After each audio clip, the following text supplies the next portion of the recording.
सभी आराधकों को साध्वी श्री चैतन्य शास्त्री जी का धर्म लाभ। गुरु मंत्र नमो नमः श्री गुरु नेमि सूरये।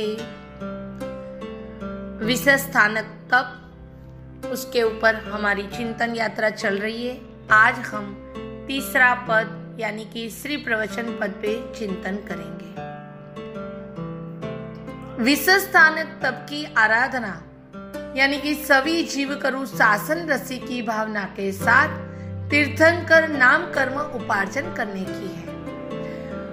यहाँ भी प्रवचन पद की जो बात आ रही है उसमें चतुर्विध संघ से ही जुड़े हुए हैं। यहाँ जिनदत्त और हरिप्रभा की कथा शास्त्र के अंदर बताई हुई है। वसंतपुर नगर में जिनदास नाम का सेठ था और जिनदासी उनकी धर्म पत्नी थी और जिनदत्त उनको एक पुत्र था। जैसे जैसे पुत्र बड़ा हुआ उसका एक मित्र विद्याधर मित्र बना। विद्याधर ने उसको बहुरूपी विद्या सिखाई हुई थी। एक दिन की बात है, जिनदत्त और विद्याधर उद्यान में खेल रहे थे। उसी समय एक चंपापुरी से एक पुरुष आया और उसके हाथ में एक चित्र था, जो चित्र हरिप्रभा का था। वो चित्र देख के जिनदत्त मंत्रमुग्ध हो गया। उसने अपने पास जितना भी द्रव्य था वो सब देकर वो चित्र को खरीद लिया। चित्र को पूरे दिन देखता ही रहता, खाना पीना सब कुछ छोड़ दिया। उसके पिता की तरफ से उसको बहुत ही डांट मिली। इतना सारा द्रव्य खर्च करके ये क्या किया? बार बार ये सब सुनने से जिनदत्त परेशान हो गया और उसने निर्णय लिया कि मैं अब गृह छोड़ दूंगा। जब मैं बहुत ही पैसा कमाऊंगा तब ही मैं गृह प्रवेश करूंगा। यह संकल्प करके वो निकल गए। चलते चलते वही जगह जहां सार्थवा रहता था, चंपापुरी वो नगरी का नाम था। और वो रात्रि को सार्थवा को सपन में कल्प वृक्ष दिखाई दिया। शुभ संकेत जाना और हुआ योगान योग ऐसा कि सुबह ही जिनदत्त उनके वहां आए। कोई अच्छा संकल्प समझ के धनावह सार्थवा ने उनको रख लिया। अभी ऐसा हुआ कि जिनदत्त का जो स्वभाव था बहुत ही सबके साथ घुल मिल जाए वैसा था। अपने स्वभाव के कारण सबका दिल उसने जीत लिया। जब धीरे धीरे जैसे संबंध बढ़े, उसका कुल और सब बात बताई, तब सार्थवा ने सोचा कि उत्तम कुल है, धर्म प्रिय है, तो उसने अपनी पुत्री हरिप्रभा उसके साथ उसका विवाह करवाया।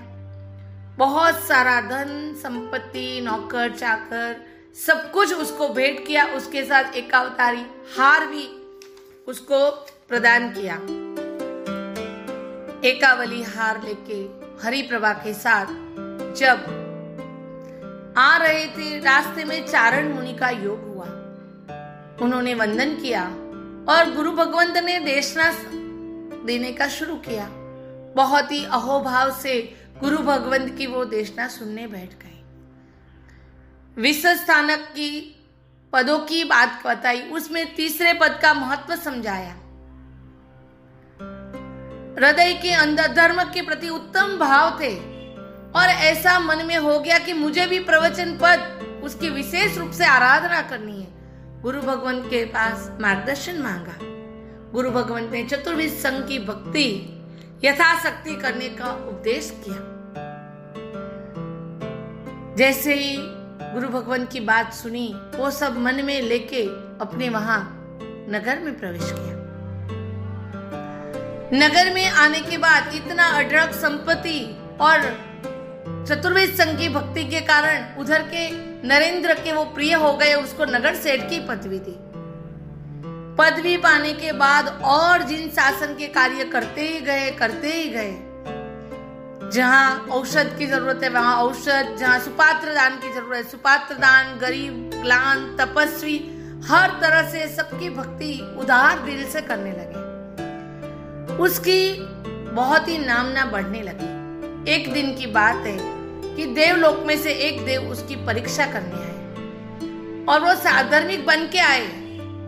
जिनदत्त ने बहुत ही भक्ति की और फिर लास्ट में वो देव ने कहा कि अगर आप मुझे आपका वो एकावली हार नहीं देंगे तो मैं और मेरी प्रिया दोनों प्राण त्याग कर देंगे। जिनदत्त ने कहा यह सब आप सबके लिए ही है, उसमें कहाँ बड़ी बात है, अभी मैं आपको दे देता हूँ। और उन्होंने वो हार उसको प्रदान किया। देव अपने रियल स्वरूप में आए और उनकी बहुत ही प्रशंसा की, पुष्प वृष्टि की और उनको एक रत्न चिंतामणि देके गए जिससे वो और शासन प्रभाव ना कर सके। वहां से देव चले गए। इधर जिनदत्त और रत्न चिंतामणि के कारण पुष्कळ द्रव्य व्यय करके सबको बहुत ही भक्ति करने लगे, शासन प्रभाव न करने लगे। एक दिन की बात है, वो गुरु भगवंत को आगे का भविष्य पूछने बैठे कि मेरा भवांतर क्या है। ज्ञानी भगवंत ने बताया इधर से आप काल करके प्रथम ग्रैवैक में देव बनेंगे, वहां से देवलोक का आयुष्य पूर्ण करके महावैद्य क्षेत्र में तीर्थंकर बनेंगे और आपकी जो पत्नी हरिप्रभा है वो आपकी गणधर बनेगी। इस तरह से आप यह पद की आराधना करते करते तीर्थंकर नाम कर्म आपने उपार्जन किया है जो आपको भवांतर अक्षय सुख प्रदान करेंगे। गुरु भगवान की यह बात सुन के जिनदत्त, हरिप्रभा और कई श्रेष्ठियों के साथ उन्होंने दीक्षा ग्रहण की, चारित्र ग्रहण किया। चारित्र लेने के बाद भी बहुत ही संग भक्ति यथाशक्ति गुरु भगवंतों की भक्ति करके अपना आयुष्य पूर्ण किया और उसके बाद वो भवांतर में क्रमशः मोक्ष सुख को पाएंगे। तो ऐसी ये कथा जो सिद्ध पद और प्रवचन पद को प्राप्त करने के लिए, आराधना करने के लिए प्रदान करती है, तो हमें भी यह कथा सुन के चतुर्विध संघ की भक्ति करके तीर्थंकर नाम कर्म उपार्जन होए वैसी योग्यता प्राप्त करनी है और अपने जीवन को बदलना है। तो याद रखे, मिली हुई संपत्ति, मिला हुआ परिवार, मिली हुई शरीर की शक्तियां सब नाशवंत है। उसका सद्व्यय करेंगे तो भवांतर अच्छा रहेगा और अगर उसका दुरुपयोग करेंगे तो भवांतर में वो मिलना दुर्लभ है। तो आप सब यह व्रत की विशेष रूप से आराधना करें। यही शुभ मंगल कामना।